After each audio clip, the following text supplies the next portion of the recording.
ये वही अभिमुक्तेश्वरानंद है जिसको योगी आदित्यनाथ के हिंदू होने का सबूत चाहिए, और अखिलेश यादव जिसको गोबर से बदबू आती है, जिस अखिलेश यादव को गोबर से बदबू आती है, उस अखिलेश यादव में से इत्र की खुशबू आने लगी अभिमुक्तेश्वरानंद को।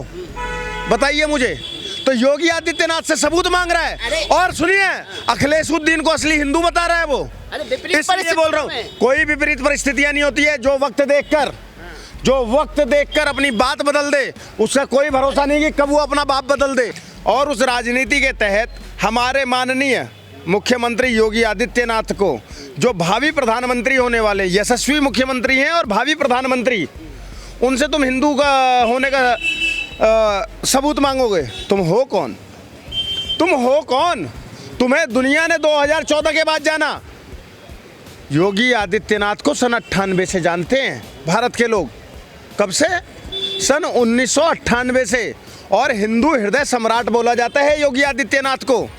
तब मैं ये बात बोल रहा हूँ कि अभिमुक्तेश्वरानंद जी ने ये साबित कर दिया कि सच में कुत्ते को घी हजम नहीं होता। क्यों कुत्ते को घी हजम नहीं होता वाली बात मैं बोल रहा हूँ। जब तुम्हारे साथ में सनातनी साथ में खड़े हो गए, तुम्हारे समर्थन में खड़े हो गए, तो तुम एकदम से राजनीतिक पलट गए। बात वहाँ बटुकों के सम्मान की थी, एक सन्यासी के सम्मान की थी, एक संत के सम्मान की, सनातन के सम्मान की थी। इसलिए हम तुम्हारा समर्थन कर रहे थे। लेकिन तुम क्या करने लगे? राजनीति करने लगे कि वो पहले ये साबित करे कि वो शंकराचार्य हैं। कैसे साबित करना होगा? कैसे? अच्छा एक बात बताइए, योगी जी हिंदू हैं, ये कैसे साबित होगा? योगी जी हिंदू हैं, ये कैसे साबित होगा? अभिमुक्तेश्वरानंद किस पैमाने पर ये साबित करवाना चाहता है कि वो हिंदू हैं? सारी दुनिया जानती है कि योगी आदित्यनाथ इकलौते वो सनातनी नेता हैं जो सनातनी तो हैं ही हैं, मठाधीश तो हैं ही हैं, और एक मुख्यमंत्री होते हुए भी खुलकर सनातन के पक्ष में बोलते हैं, खड़े होते हैं मजबूती से। एक संत की वाणी गलत नहीं होती, और जो असली संत होता है उसकी वाणी गलत नहीं होती। योगी आदित्यनाथ जी ने अभी बताया था ना, कुछ लोग कालनेमी बन के घूम रहे हैं, और अभिमुक्तेश्वरानंद ने ये साबित किया कि वो कालनेमी बनकर घूम रहे हैं। आप पूछे, सुनिए, कालनेमी बनकर घूम रहे हैं, कैसे साबित किया अभिमुक्तेश्वरानंद ने? अभिमुक्तेश्वरानंद वो आदमी है जिसने वहाँ माघ मेले में जाकर 50 मीटर की पालकी रोकने पर इतना ज़्यादा वो बवाल क्रिएट करा कि अब मैं बोलता हूँ कि अभिमुक्तेश्वरानंद की वजह से बटुकों की चोटी खींची गई। क्या कहेंगे? 40 दिन का अल्टीमेटम, और आज एक हिंदूवादी नेता से, एक हिंदूवादी मुख्यमंत्री से जो उत्तर प्रदेश की कमान संभाले, उनसे हिंदू होने के सबूत मांगे जा रहे हैं। देखो, अभिमुक्तेश्वरानंद जी ने ये साबित कर दिया है। सॉरी, मैं ये शब्द यूज़ कर रहा हूँ क्योंकि मैंने अभिमुक्तेश्वरानंद को अभी माघ मेले के लिए समर्थन किया था, और तब मैं ये बात बोल रहा हूँ कि अभिमुक्तेश्वरानंद जी ने ये साबित कर दिया कि सच में कुत्ते को घी हजम नहीं होता। क्यों कुत्ते को घी हजम नहीं होता वाली बात मैं बोल रहा हूँ।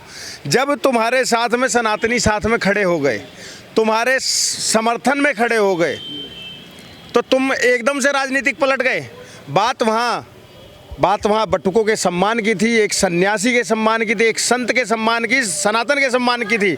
इसलिए हम तुम्हारा समर्थन कर रहे थे। लेकिन तुम क्या करने लगे? राजनीति करने लगे, और उस राजनीति के तहत हमारे माननीय मुख्यमंत्री योगी आदित्यनाथ को, जो भावी प्रधानमंत्री होने वाले यशस्वी मुख्यमंत्री हैं और भावी प्रधानमंत्री, उनसे तुम हिंदू का होने का सबूत मांगोगे। तुम हो कौन? तुम्हें दुनिया ने 2014 के बाद जाना। योगी आदित्यनाथ को सन 98 से जानते हैं भारत के लोग। कब से? सन 1998 से।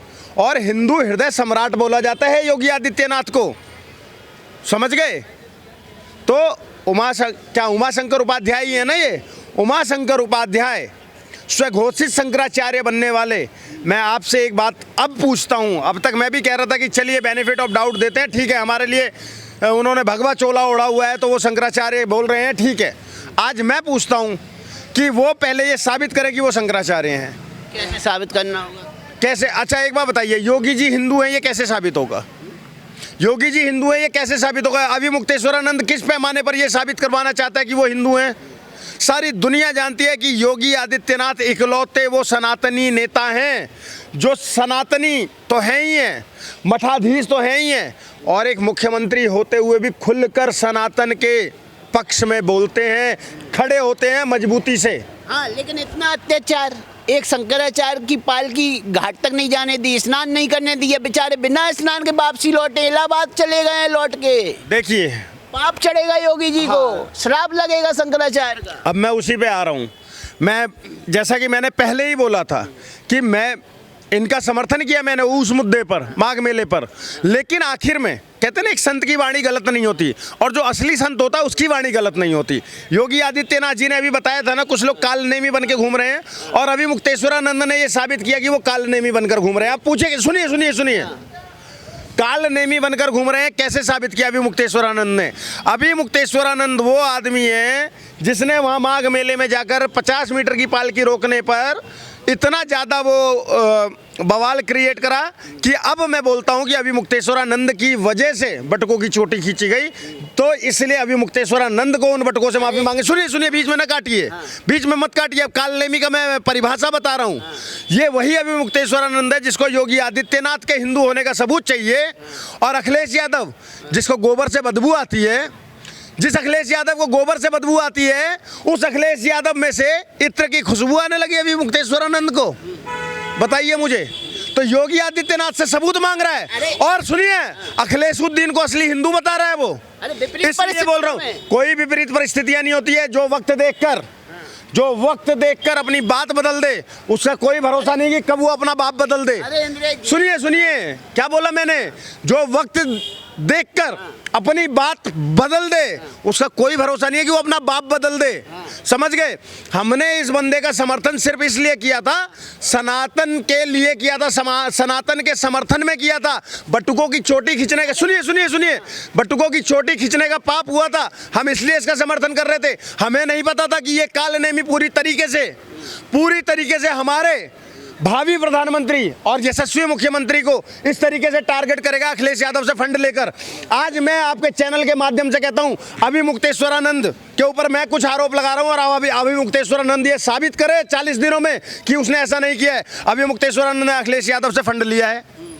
योगी सरकार को बदनाम करने के लिए कांग्रेस और अखिलेश यादव से उसने फंड लिया है। इसके तहत उसने माघ मेले में बटुकों का अपमान कराया है, दूसरा पाप। तीसरा पाप, वो गोरक्षनाथ मठ के मठाधीश को अपमानित करने का काम कर रहा है। और चौथा सबसे बड़ा पाप कि वो भारत के भावी प्रधानमंत्री और यशस्वी मुख्यमंत्री का बार बार अपमान कर रहा है, तिरस्कार कर रहा है। इसलिए अभी मुक्तेश्वरानंद अब 40 दिन तुम्हारे पास हैं कि तुम साबित करो कि तुम सच में शंकराचार्य हो, और तुम अब ये साबित करो कि तुमने अखिलेश से पैसा नहीं लिया है। करो साबित। और अखिलेश ने मारपीट भी खिलवाई। लेकिन विपरीत परिस्थितियों में अखिलेश यादव हालचाल ले रहे हैं, तो अखिलेश यादव के पक्ष में ही तो बात होगी ना। देखो भाई साहब, आपने वो कहावत सुनी है, 100 जूते खाए तमाशा घुस घुस देखे। 100 जूते खाए तमाशा घुस घुस देखे, वो देखा है। यही अखिलेश यादव है जिसने अभी मुक्तेश्वरानंद, मैं अभी मुक्तेश्वरानंद भी क्यों बोल रहा हूँ, क्योंकि इस वक्त अब जब योगी जी पर बात आई है तो अब ये ऐसे सुनेगा।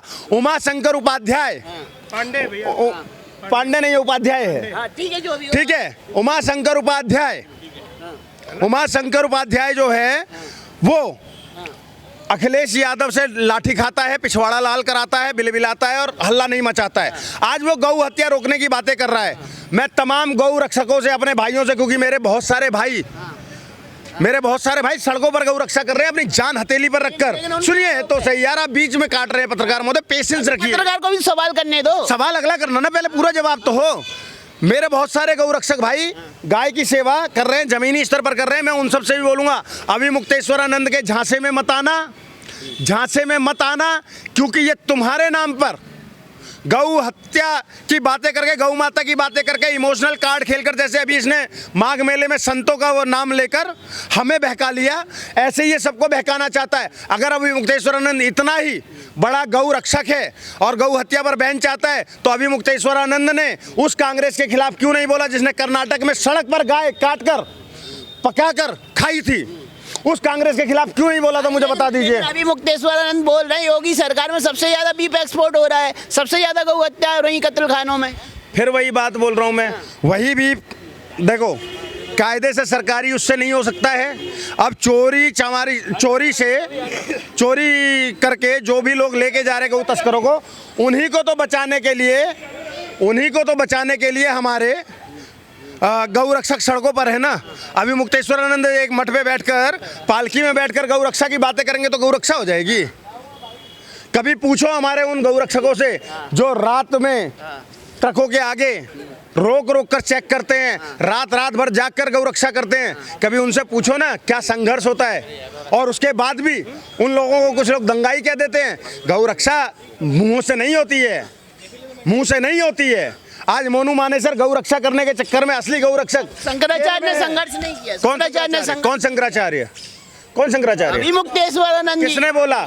अभी तो मैंने बोला ना कि वो 40 दिन में प्रमाण दें, वो 40 दिन में प्रमाण दें कि वो शंकराचार्य हैं और वो ये प्रमाण दें कि उन्होंने अखिलेश यादव से फंड नहीं लिया है। यही तो मैं बोल रहा हूँ आपसे। आप लोग हमेशा दूसरे की बात मान लेते हो, हमारी भी तो मानो ना कभी। मान लिया आपकी बात, लेकिन उनका भी अधिकार है। सनातन के धर्म गुरु हैं, शंकराचार्य हैं, उनकी भी इज्जत मर्यादा थी। पालकी अगर अंदर चली जाती और तट के पास से स्नान कर लेते तो क्या बिगड़ जाता सरकार?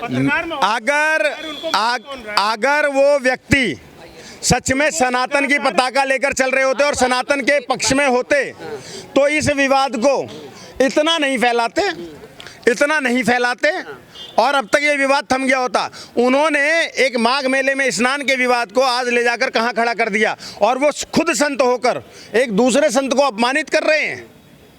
ऐसा संत नहीं होता है। मैं एक सुनिए, हमारे गुरु वशिष्ठ थे। गुरु वशिष्ठ, एक कहानी बताता हूँ, सब तक जानी चाहिए। ये संक्षेप में रामायण की एक कहानी है कि विश्वामित्र जो राजा हुआ करते थे, वो कहीं से युद्ध लड़कर आ रहे थे और उनके पूरी सेना को गुरुजी के आश्रम में खाना खिलाया गया। किसके? गुरु वशिष्ठ के आश्रम में। तो कामधेनु की पुत्री नंदनी गाय से वो सारा वो हुआ था। तो उन्होंने कहा कि ये गाय मुझे चाहिए। उस गाय के लिए युद्ध हुआ, उस गाय के लिए युद्ध तक हो गया जब वशिष्ठ जी ने मना कर दिया उनके पुत्रों के साथ में, समझ गए। तब विश्वामित्र ने उनके पुत्रों की हत्या करी। लेकिन बाद में क्या होता है, वही विश्वामित्र जब उनको ये ग्लानि होती है, राजा थे तब वो, तो उनको ग्लानि होती है कि मैंने ये क्या कर दिया, कौन सा पाप कर दिया, तब वो तपस्या करते हैं ना। तो ऋषि परंपरा में पता है क्या है, अपने पुत्रों की हत्या माफ करने वाले गुरु वशिष्ठ ने ही विश्वामित्र को प्रभु श्री राम का राजगुरु नियुक्त किया था जब राम जी गद्दी पर बैठे थे, समझ गए। और उनको ऋषि होने का कहते हैं ना कि तुम्हें किसने बनाया शंकराचार्य, तुम्हें किसने बनाया ऋषि। तो विश्वामित्र को एक राजा से ऋषि बनाने वाले, एक्सेप्ट करने वाले भी वही वशिष्ठ जी थे। तो गुरु परंपरा ये होती है, गुरु एक दूसरे का अपमान नहीं करते हैं। उन्होंने भी तो अपमान किया ना, शंकराचार्य होने का सबूत मांग लिया, तो वो भी कह रहे हैं हिंदू होने का सबूत। तुम भी शंकराचार्य होने का सबूत उन्होंने नहीं मांगा।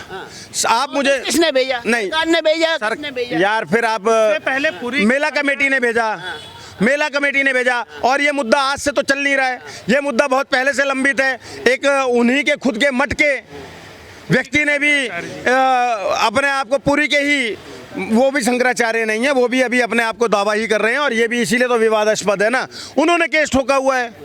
तो आप हर जगह सरकार को बदनाम नहीं कर सकते।